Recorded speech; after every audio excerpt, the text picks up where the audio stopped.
Welcome back to the Kelowna Real Estate Podcast. I'm your mortgage broker host, Taylor Atkinson.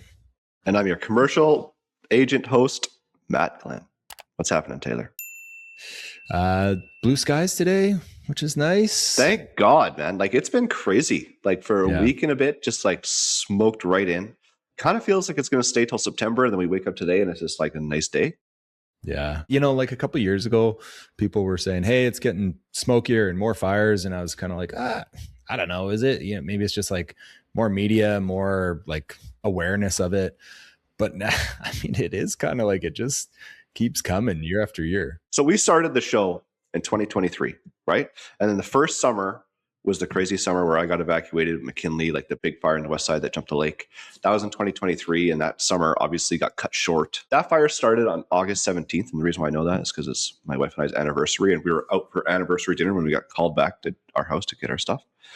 Then the next summer, then we also started having all these real estate changes coming in, right? Like the short-term rental issue and like all this stuff. So then the following summer, the weather was nice. We didn't get any fires, but we also didn't get that much tourism because of the short-term rentals, the economy dipping, right? All that garbage that we had to deal with.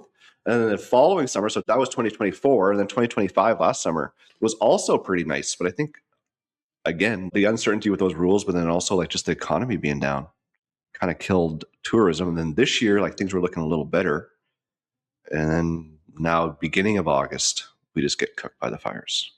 Yeah. Well, great segue to Samson Waters, short-term rental property management. So we had Derrick on from there, who I've gotten to know really well over the last year or so. Yeah, we meet at volleyball once a week. And so I know him outside the profession, but inside as well. And that was kind of our question to him, was like, hey, what's the vibe right now? Because I don't know about you, but I feel kind of disconnected. Like a couple of years ago, short-term rental stuff was all the hype, right? That's kind of all the media headlines that were coming out. And then exactly what you mentioned, tourism got crushed, then fires, then economics. Then this year we're like, okay, short-term rentals back, but are we gaining enough traction early enough?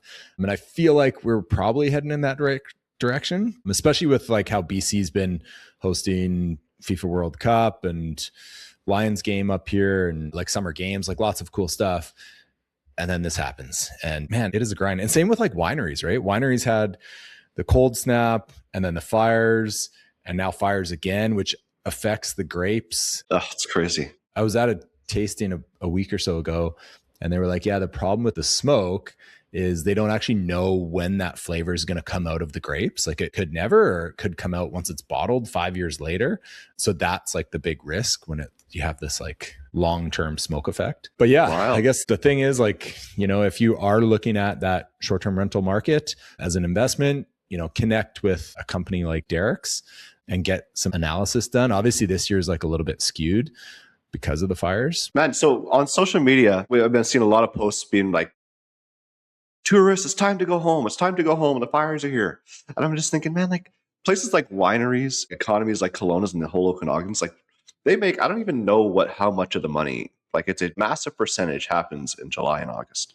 So if you just tell everyone to beat it right now, like it just is very hard to recover from like going forward. So I just feel so bad for these businesses. And I just feel like telling all the tourists to go home is probably not the right message to send. What do you think about that? Yeah, I guess the point that they're trying to prove is like open up accommodation and resources for people that have been evacuated, which is obviously fair. But I will note like a lot of friends and family are also just like leaving the city to say, hey, we're going to Vancouver or the island. Like we want to recover some of the summer and get some fresh air. A few of the brokers in our office just left like to the island for the week. They was working remotely. Like when I drive to work, like our office, like normally it's tough to find a parking spot. It's the last 10 days, all the spots are open. Yeah. Everyone's just kind of beat it. Yeah. So I think you're totally right about that. We were looking at like renting a trailer and just going on a bit of a road trip and reaching out to some companies. It's like, we just had a cancellation. It is a tough thing you just can't plan for it. But hopefully get a bit of rain coming through, clears the air out. Honestly, like September is one of the best months in Kelowna. So if you are a tourist wanting to come check out Kelowna, maybe September is the month to do it. And reach out to a guy like Derrick that has a portfolio that you can find some rentals from, or again, if you're looking for an investment and you want to kind of analyze what's good out there, he kind of pulls back the curtains on what makes a property profitable, how to do some value adds, like geographic locations, and what he's kind of seeing in the market. So yeah, I really enjoyed the show with him. He's passionate. He knows what he's doing. Good dude to talk to if you want to start a short-term rental. And his origin story, super cool. That will be at the very beginning of the show. That you don't want to miss out. I thought that was awesome. All right, guys. This is a good show. Enjoy it. Also, one more thing. Don't forget to follow us on social media, like and subscribe on YouTube and wherever else we are. Those kinds of things really help out the show. So we really appreciate if you do that for us. Enjoy the show. Okay, Derrick, welcome to Kelowna Real Estate Podcast. Thanks for joining us, man. Thanks for having me on. What's up, everyone? So I've seen you, in person at a bunch of stuff lately. Volleyball, obviously, we're playing against each other. You always crush us, so that sucks. I guess you've been doing some webinars and stuff, and I thought it would be a great time to kind of connect and talk about what you're doing in the Okanagan. So maybe if you can give us a quick pitch on kind of your business here and how you got here, we'll start there. And yeah, that'd be awesome. Totally, yeah. So I actually used to be a high school teacher in Manitoba. Oh, really? Yeah, graduated from university at 23 or 24. I taught for a year and a half. I was a Spanish and English teacher. So I did that for a little bit. But after I got that contract, I kind of like had this gut feeling that I wanted to pursue business. I had started a business like in high school / university. It was like an online music school. And I really liked like the creativity that came with it. And so like I always had that gnawing feeling. And so I actually ended up quitting my job and joining Samson Waters, which at the time was only operating in Mexico. So my cousin started this company 10 years ago. She moved there for a WestJet vacations job to Playa del Carmen, Mexico. And, her husband, Rick, moved with her. And he started on the side this little property management company to, fill his time and bring some extra income. And, started with one property, like was grinding. Like it literally started with just him, a backpack and his bike. And he was like, grinding to start, managing some properties out in the city. And slowly but surely it became like their main gig. And so Christine, she left WestJet, she joined the company. She's the CEO now. At that same time where I was like having, a quarter life crisis about, what I want to do with my life, they were in my ear. They were basically just saying like, if you leap, the net will appear. And I vividly remember her saying to me on the phone, yeah, it took me a few months to make the decision, but basically I left my job and the next week I moved to Mexico in Playa del Carmen to run their operation. So the main office at this time was in Playa del Carmen. It still is, but they had branched out already to, a few other destinations. So they're in Puerto Vallarta, the Yucatan, Cabo San Lucas, like they're in a few other destinations, but that main office was in Playa. And so I moved to Playa to run that office. Keep in mind, like fairly new to the industry. Like they had given me, some homework to do before moving there, but I didn't know what I was getting myself into. The team at the time was like 40 to 50 staff just at that office. And so it was a significant change up in what I was doing day to day from being a teacher. But essentially, I worked there and I, managed the operations and the team for a year. And then after that year, I kind of wanted to open my own branch. Didn't really know what that would look like. We looked at a few different destinations and ultimately landed on the Okanagan. My cousins had already moved to Vernon. And so it was kind of a perfect fit. While I was looking for, strategies to start growing in the Okanagan, I had come across a management company that was already for sale. And so it was super serendipitous, like right in the market that we were looking to grow in, there was a company looking to get out. And so it was, a perfect timing.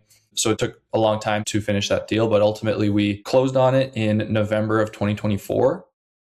And so I have been here for almost 2 years now.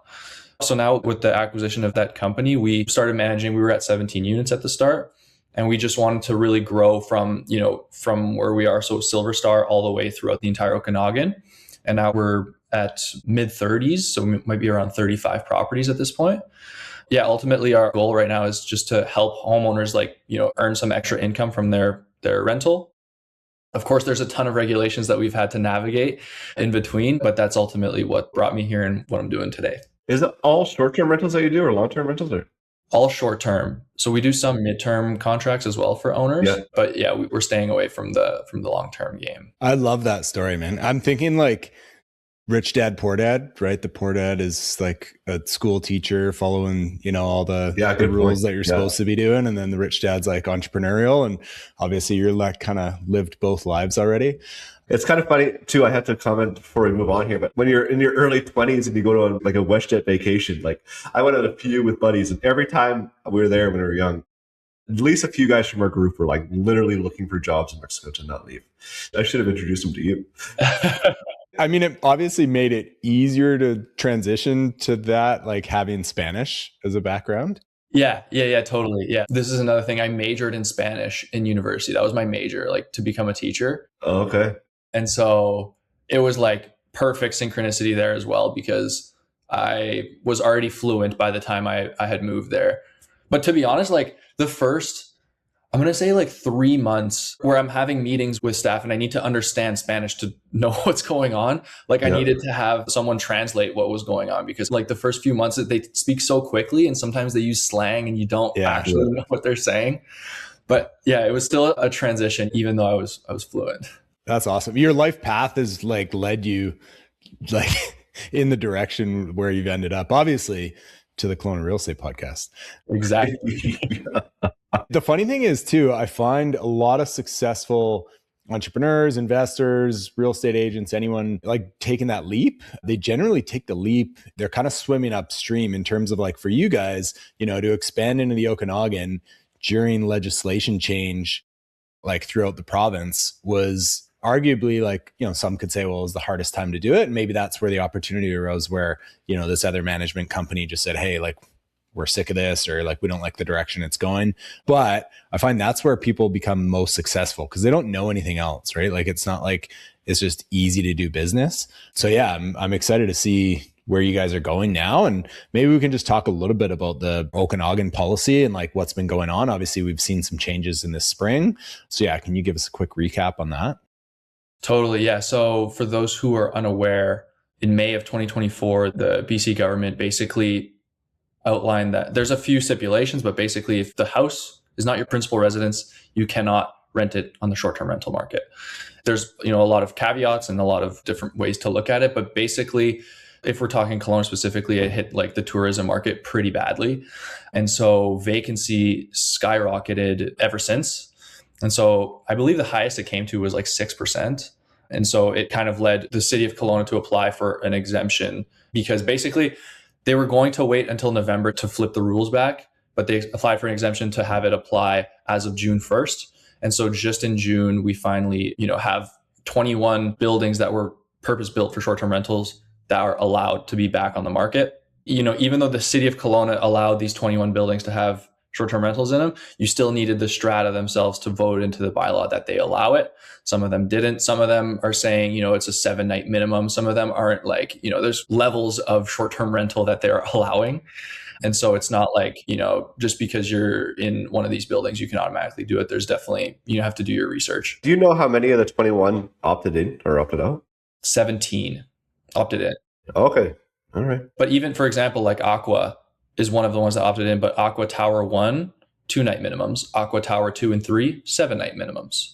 Yeah. There is an AGM happening soon, like where they're going to talk about that. And by the time this podcast comes out, that AGM might have happened. I think when they originally developed Aqua 2, it was only supposed to be phase 1 that was going to be short-term allowable, but maybe that was just like a marketing pitch too, to like sell phase 1. I don't know.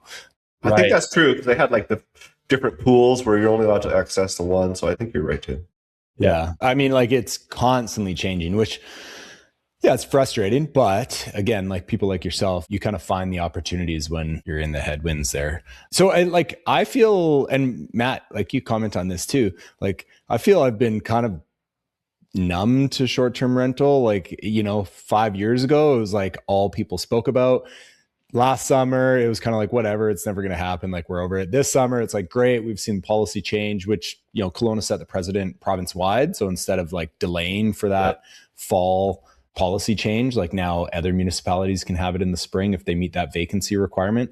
But I still haven't seen like your boots on the ground. So maybe can you tell us like, what's it like? Are people thriving? Is like business back? Are Airbnbs pumping? I just feel like tourism really hasn't gotten back to the level that it used to because people just don't really think Airbnb is still like a viable thing here? So it takes time to get listed, right? So like June 1st was the date that people were allowed to, but that was the date they were able to start their application. So people are still in that process of applying. Like right now we have 4 that we're currently in the process of applying. I've definitely found that ever since June, honestly, ever since like that happened, we've gotten more leads of people looking for management. I guess my answer to that is that it's going to take some time for it to rebound back to where it was. So for context, like if we look at June of 2023, so before all these regulations came into play, Kelowna was at around 2,000 listings. June of this year, we're at around 1,000. So we're at around 50% at this point of where we were before these regulations came into play. And so I'm seeing this as a long-term game to say like, it'll take time for people to get used to it. And like you said, like short-term rentals have become kind of like a taboo thing, and people like tend to not want to talk about it or to, address it. But I do think that, over time, we're going to come back to that 2023 level, if not higher, over the course of the next few years. Are the 1,000 listings getting filled up? Is it busy? The ones that we're managing, we're definitely seeing a lot of activity this summer for sure. Okay. Yeah. Like I think people were still coming. They were just having to stay in these hotels, right? Yeah. And so the more supply that we're offering, I don't think we're hitting the ceiling anywhere. Like I have some properties in SilverStar I manage properties on SilverStar that they rent them to come to Kelowna in the summer. Oh, really? Yeah. And so like I'm still seeing more demand than we're seeing supply. Interesting. Yeah. I mean, the nice part about the industry is it is kind of self-regulating in terms of like if the market gets flooded with units and there is no demand for them, like, investors aren't going to sit there for years with like lack of revenue. So I think that's why like the intervention at a provincial level just was a terrible idea, because it does self-regulate, but I understand obviously what they're trying to achieve. So maybe we can talk a little bit about, how you guys differentiate yourself from other management companies, like your revenue management style, occupancy, stuff like that. Yeah. The first thing where we differentiate ourselves is our service tiers. So we have different tiers depending on the level of service the owner's looking for.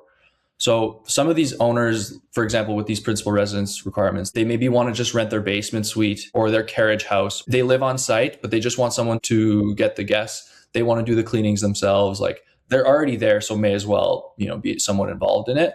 So we have a tier for those people. And then we also have, 2 different tiers for those who want hands-off management, where it's like completely, they'll never hear a peep from us and the property stays in perfect condition, et cetera, et cetera. And so that's the first thing I would say, is that we are able to sort of service both types of owners that are looking for management, whereas most companies will just have the hands-off tier and, call it a day kind of thing. Yeah. The other part is we have a lot of experience in hyper-competitive markets like we were talking about before in Mexico. Let's just take Playa del Carmen. There's 15,000 listings in the one city. So if you don't have all of your algorithms and all of your data like in a row, you're likely going to fall behind.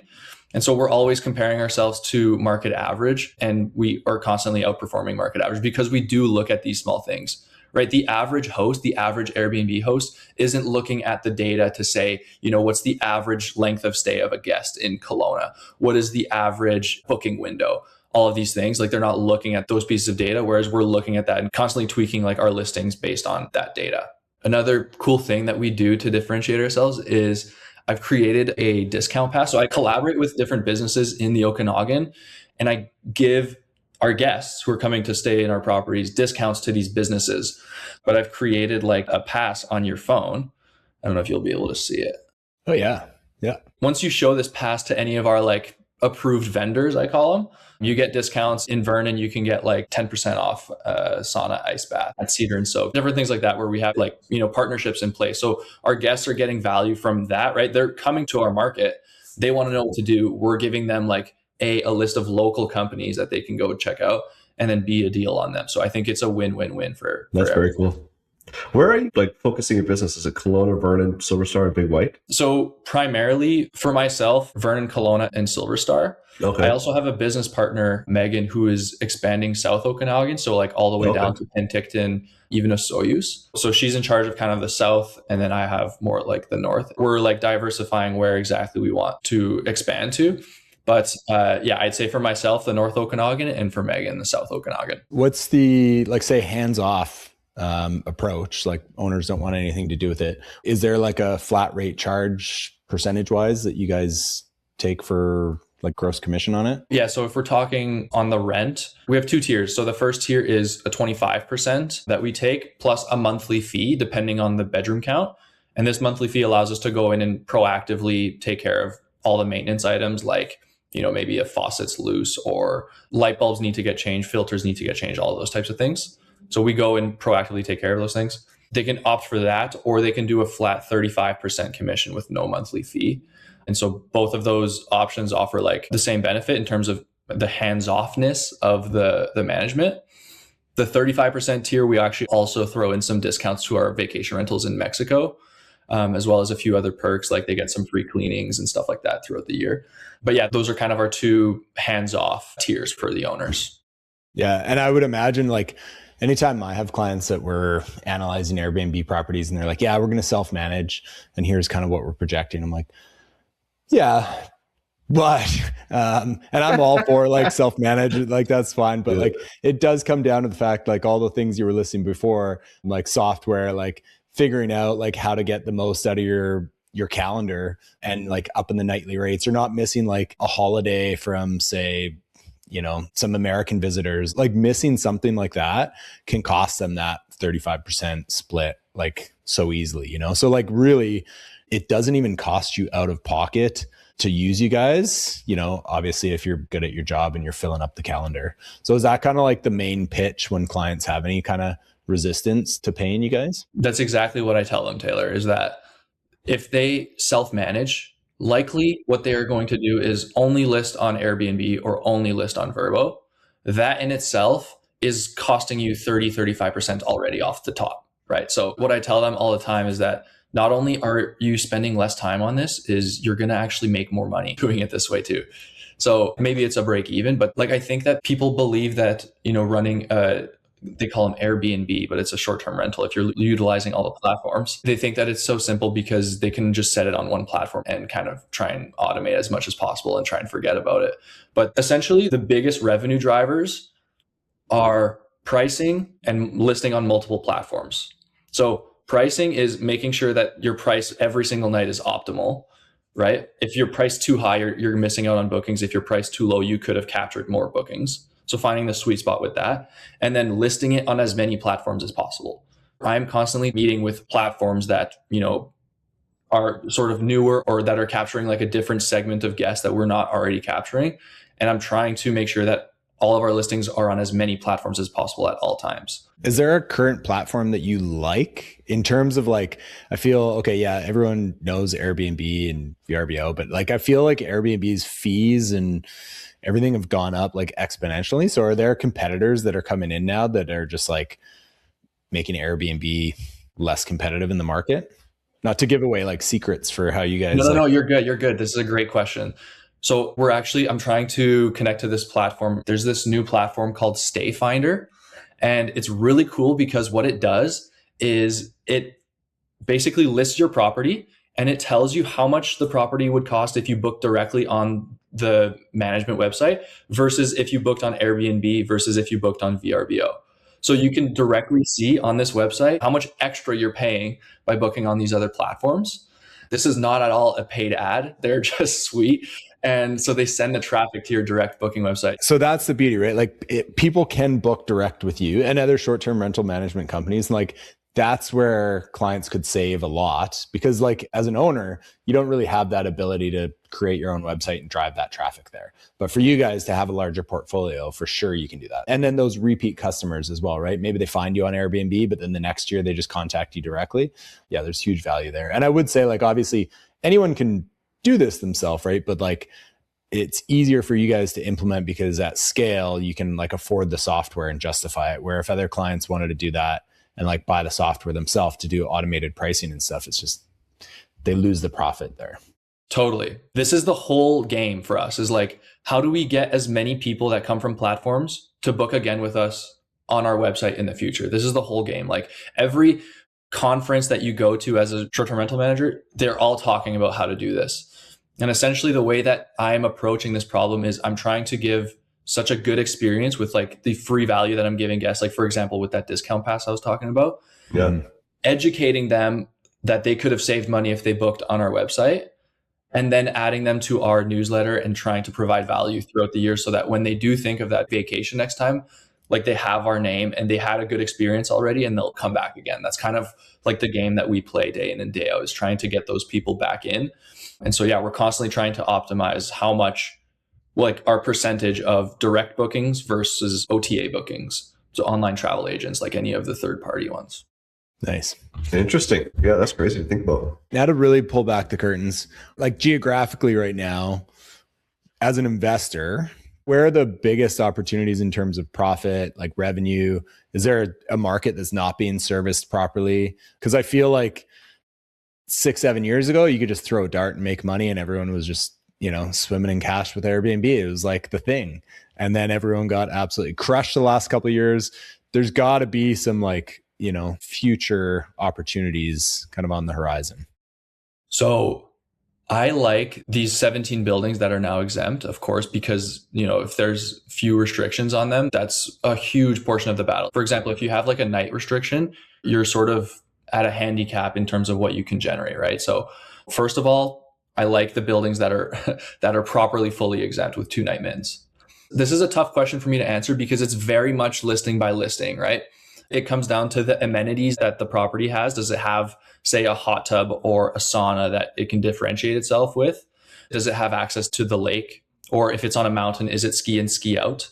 Like all of these small things are super nuanced, but it makes a big difference when it comes to short-term rental data. So rather than giving you one like place that I would park my money in, I would say instead that before I ever make an investment like this, I would really look at the comps and look at the amenities and the location of each one. You know, if this building has, for example, like a shared hot tub, what percentage increase does that give me versus this other one that I like that doesn't, but it's maybe closer to the lake?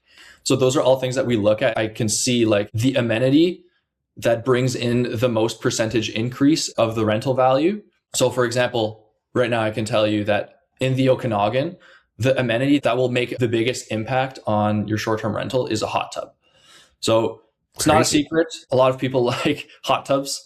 In terms of the numbers, like the data that I can see, if we compare properties that don't have a hot tub versus have a hot tub, it's about a 50% increase. Crazy. That being said, when we look at the properties that can have a hot tub, it's naturally, you know, probably going to be a bigger unit. It'll have, you know, maybe more things to do. So it'll have, you know, a higher rate attached to it already.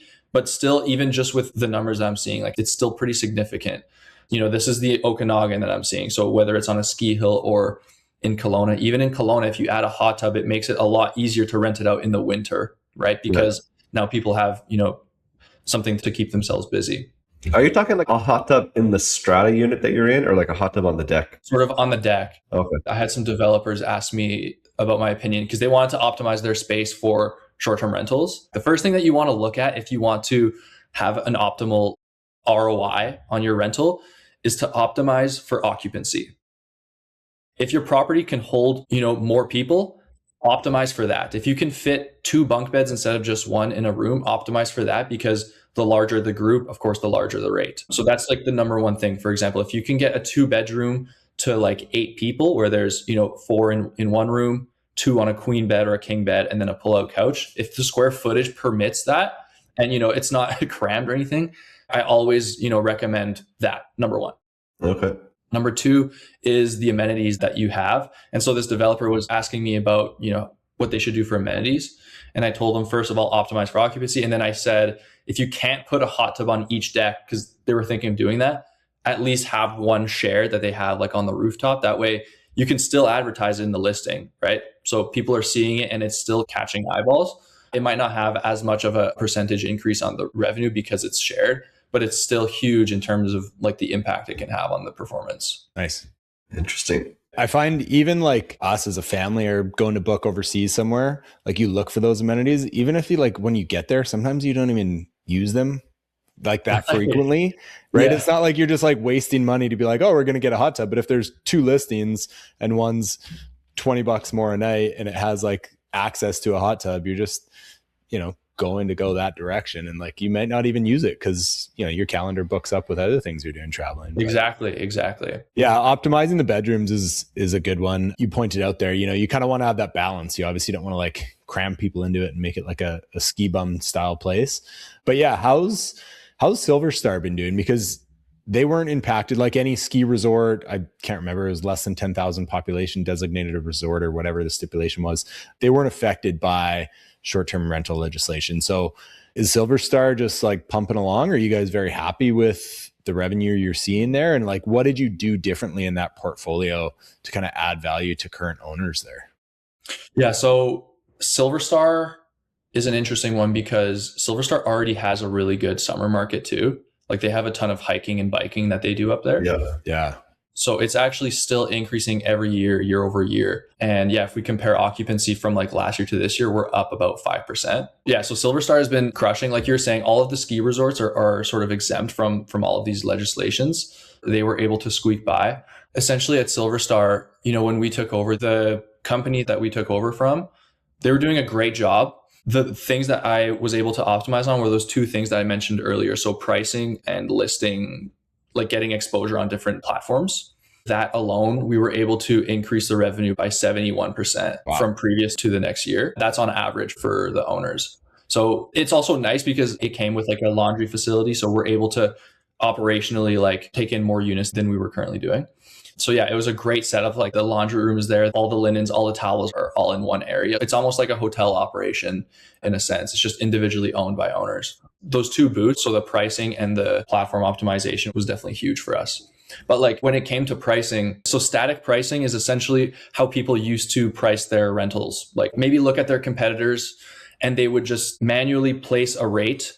Sometimes it was a random rate. Sometimes people didn't do that much research and they would just maybe increase it on weekends if they were feeling creative. And then they would bring it back down for weekdays and then kind of hope that those rates worked.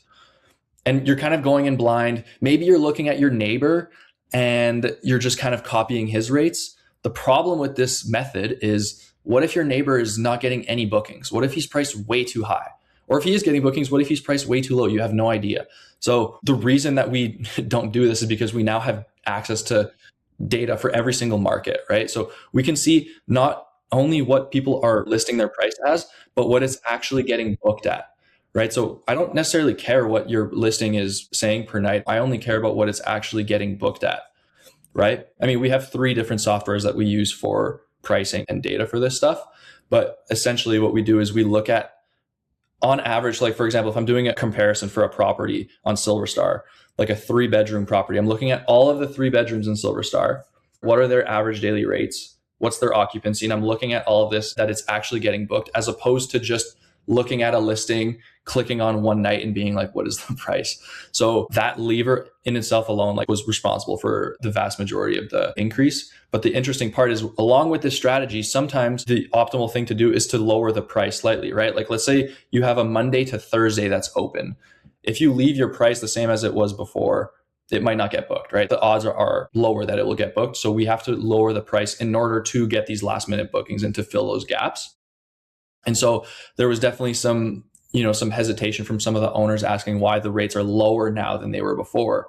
But it just took time over the course of, us getting, exponentially higher rates in sometimes, and then slightly lower rates in other times, for them to see that this is actually part of a much bigger strategy to optimize the revenue all year long, as opposed to just sticking to one rate and hoping that it sticks. You know what I mean? Yes. I don't have the stomach for that either. Like if I'm looking at, a calendar being like, God, I have no bookings in the next 6 weeks, or like it's November and like the ski cabin hasn't really filled up in any bookings. I just have to like shut it off and like let the managers do their thing. Cause otherwise I'm like, oh my God, we're making no money this year. But like every year it fills up and like it performs how it's supposed to. So yeah, totally. It's like owners self-managing, like unless you can emotionally disconnect from that. And like, I don't know, you're more of a gambler than I am. Yeah. That's a completely normal feeling. And honestly, most clients feel that, right? We had a condo building in Cabo San Lucas. We had 2 in the same building, both 3 bedrooms, same layout, same everything. Okay. One of the owners insisted that we have like a minimum night rate. And I forget what he set this rate at, but it must have been, decently high, because owner number 2 didn't have any minimum set, right? So he was kind of more, feeling a little bit braver, maybe more of a gambler. But anyways, this property without minimums outperformed the property with a minimum by 57%. Whoa. And it was just from the owner saying like, I'm okay with capturing some bookings that are lower at times, knowing that other bookings are going to be high. Essentially, owner number 2 is able to let us do our thing by filling in the gaps as much as we can, which is what we specialize in, right? Like we are looking at this every day. And so by having less restrictions, by definition, we're just able to do our job more, right? So not to say that, we're against setting minimums. We do set minimums to a certain extent.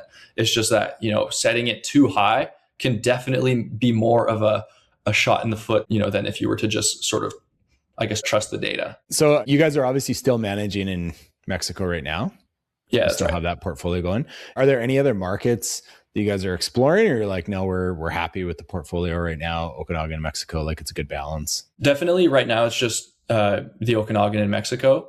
We have had, some people approach us to open other destinations, but for now it's really just our core focus. We're open to expanding further in the future. I think it's just a matter of like really implementing ourselves in this market first before we look at other places. Yeah. Plus, like I said, like now that we're covering North Okanagan all the way to the very south, it is already quite a bit of territory to cover. Yeah. So if a homeowner, investor, like either they have a property or they're looking to buy a property, how does the process look? They contact you guys, you maybe like do an analysis pro forma of specific properties and kind of give them some ideas on what it would look like in terms of how to outfit it and stuff like that. Like, can you just walk us through if someone reaches out to you, how that looks? Yeah, totally. So, people who reach out to us either are looking to buy and kind of want to have like a helping hand in the process to guide them like with revenue estimates. So that's one type of person. In that case, what we do is we look at all of the data that I was talking to you about, and we look at comps and we look at potential amenities that would be most optimal for them. We're basically focusing on ROI. How can we, get the most out of this short-term rental for this person? Other people who already have a unit, it's the same process, but, those people tend to not be as open to adding amenities or to, changing, certain things. And so for those people, it's just, we explain sort of how our process works of management, which tier they prefer. We do a walkthrough with them. If they're in person, like if we were able to, we like to do a walkthrough throughout the property and, give our pointers and give them some advice. And then lastly, it's just about getting the licensing, and we take care of all the licensing as well. That's another benefit that we offer, is dealing with the city of Kelowna and the province of BC to get all of the registration numbers in line. And then we go live in as soon as 2 weeks. 2 weeks to 3 weeks is typically from when the process starts to when we can actually get listed on a platform. You explain to people like how many sets of bedding they need and towels and cutlery and Yeah, we have a checklist. We have a huge checklist that we give. It's kind of up to the owner to make sure that it's stocked. We can go and purchase it for them. But yeah, we have a minimum, set list. Each bedroom should have all of this. The kitchen should have all of this. We typically take care of all of the laundry anyway. So we'll advise them on that too. And is the licensing with the city right now time frame? Like what's the process like? Is it super backlogged or? Megan, my business partner, she filed one for one of the exempt buildings, and it took like 2 or 3 days for them to process it. However, I'm doing one for a client right now. It's just a basement suite. It's been a week and a half and it's still in process. And so I think it depends on sort of the type of unit you're purchasing. But then the province of BC is typically pretty quick with it. I think their turnaround day is like within, 3 to 5 business days. That's pretty good. That's quite a bit better than I thought. And like when we spoke with the city, the last few episodes we've had them on, I think a common issue for them was bylaw enforcement. Like, hey, when in let's say 2020, 2021, like they were just run off their feet with complaints with bachelor and bachelorette parties and these, massive houses being rented out, and they couldn't police it really. Is it now more reliant on you guys? Like, are they giving preference to like registered licensed companies like yourself to be like, yeah, we want to work with you guys because we know it's going to be a better managed property? Or like, is there anything in the permitting process there that we have to like tick some boxes to kind of help the city? I think that the city prefers when it's a proper management company because we already know what they require in the process. We go in with a checklist of things we need to do to get licensed, and we just send it to them right away, as opposed to them going back and forth with people who've done this it's their first time doing it. So I don't know that for a fact, though. I'm just guessing. But I believe that the process would be a lot quicker when it's with a management company. What we do, especially if we're in an area where we're mindful of the noise, like for example, one of our properties, the owner lives in the basement and then rents out the top space. And so we recommend installing noise aware sensors. So basically it's a noise sensor. We get notified if it surpasses a certain level, and it prompts us to, message the guest to keep it down. And it's killer. It's unreal. Like every time we're like on it proactively, we're able to get rid of a potentially like bad situation where the owner's complaining, maybe the neighbors are complaining or anything like that.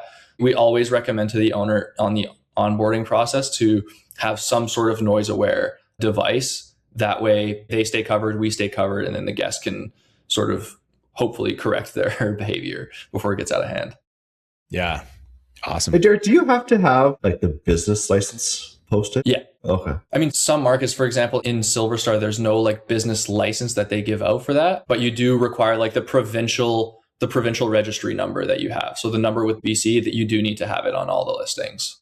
Like that would probably help a lot with Bylaw, like having them legit only ones on there. Yeah, totally. Awesome, man. Well, obviously, if anyone wants to reach out to you or the company, how do they find you? Sure. Yeah, you can reach out to me at Derrick, so DERRICK at SamsonWaters.com. Samson without a P. It's not Samson, it's Samson. Actually, cool story. So the way they named the company, my cousins, their kids' names are Mason and Sam. And so they combined them to make Samson Waters. That's how the name came to. Nice. Yeah. Nice. That's awesome. Well, yeah, here's to Airbnb, short-term rental, VRBO, tourism coming back to Kelowna. I mean, obviously we're recording this end of July, so it's just kind of mid-season. And like you said, I mean, June 1st was kind of took a couple weeks to get everyone ramped up. So yeah, we'll see what happens over the next couple months here. But we shall. Thanks for coming on, buddy. I appreciate it. Yeah, really appreciate you guys having me on. Thank you. Thanks a lot, Derrick. You're obviously passionate about this. It's good to see. Appreciate that. Thank you.